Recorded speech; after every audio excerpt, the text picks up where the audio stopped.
Okay, this recipe is for naan bread. So in my bowl I have 300 grams of strong plain flour, to which I am going to add half a teaspoon of baking powder and half a teaspoon of salt. And much as I don't like adding lots of salt to food, bread is one of those recipes where you do need a little bit of salt in the food. I've also got 2 teaspoons of sugar and a sachet of Easy Blend yeast. So the whole sachet of Easy Blend yeast is going into this bowl as well, and I'm just going to mix this together. So just get that incorporated in the bowl, in the flour, and then I'm going to make a well in the middle. And into the middle of this, I'm going to add my other ingredients. So I have a tablespoon of black onion seed as I'm making naan bread. You can use nigella seed, that's fine. You can leave the seeds out if you would prefer. I've got 25 grams of melted butter and 150 mils of natural yogurt.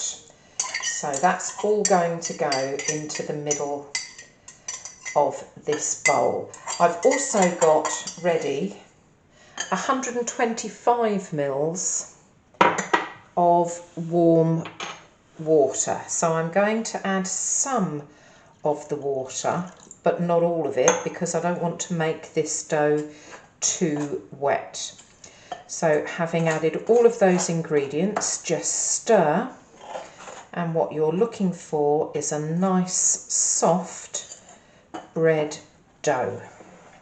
So if you start with your knife rather than putting your hands in straight away, you should be able to see the consistency of the dough as it starts to join together. And I can see I've still got quite a bit of dry flour at the bottom, so I'm just going to put a little bit more of my warm water in, stir that up a bit more, and then in a minute I'm going to put my hands in and see if I can feel how wet or dry this mixture is. Now it feels quite wet in the middle, and I have more dough at the bottom. I've got more dry flour at the bottom of the bowl, so I'm just going to squeeze this together for a minute without adding any more water until I've got all of that dry mixture incorporated into this dough. I've managed to incorporate all the flour that was in my bowl into that dough. I still have a little bit of water left, but I'm just going to leave that. You don't always need to add all your water. And this dough has to be kneaded on your work surface until it's smooth. I'm just going to put a bit of flour on my fingers. You can see this is quite uneven in texture, and we want the bread dough to be nice and smooth, and then we know we will have been developing the gluten. So to knead your bread dough, take the mixture that is furthest away from you, fold it in half, push away, give your dough a quarter turn. And if you keep turning your dough as you are kneading, you will be working all of your mixture, not just part of it. And the faster you do this, the quicker your dough will go nice and smooth. If I turn it over, I'm just going to add a little bit more flour to the worktop. But if I turn that over, you can see this is quite uneven on the surface, and this has to be kneaded for 5 to 10 minutes until your dough is beautifully smooth. Okay, this dough has been kneaded for 5 minutes, and you can see it's much smoother now. So I am going to pop this into a clean bowl, cover it and leave it to rise for about an hour while I get on with something else. I'll know that it's risen when I touch it, and you can see the indentation of my finger. This is risen when you can touch it and the indentation of your finger disappears. Okay, my naan bread has risen, the bread dough, so I'm just going to shake that out onto a floured worktop and divide this mixture up. It's always a little bit sticky when it's risen, but I'm just going to knock it back.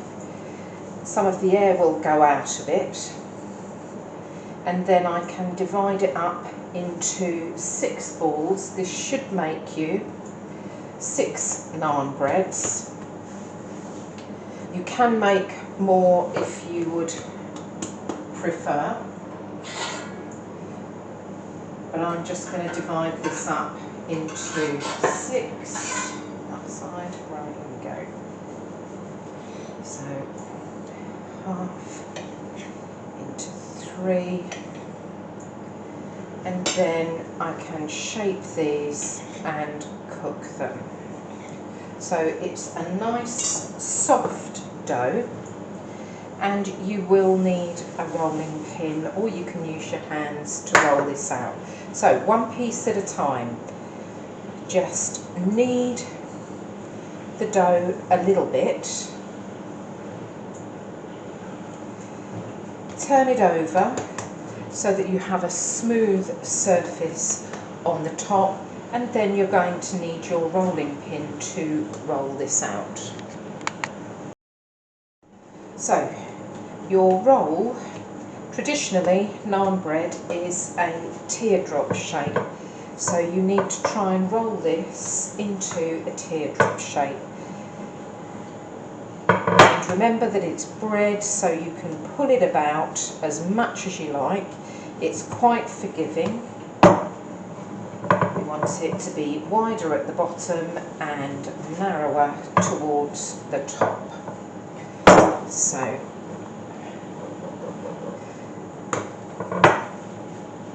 and I like to make them about the length of my hand again, simply because that's a nice easy measurement to use. So teardrop shape if you can manage it, wider at the bottom. You can see this bread is nice and stretchy, the gluten's developed, and I've got a nice stretchy bread. So this is then going to be cooked in a dry pan, and I'm going to do one at a time. I'm just going to shape them one at a time. I will cook one, and while that is cooking, once I'm certain that I've got the pan to the right temperature, I will come and roll the next one.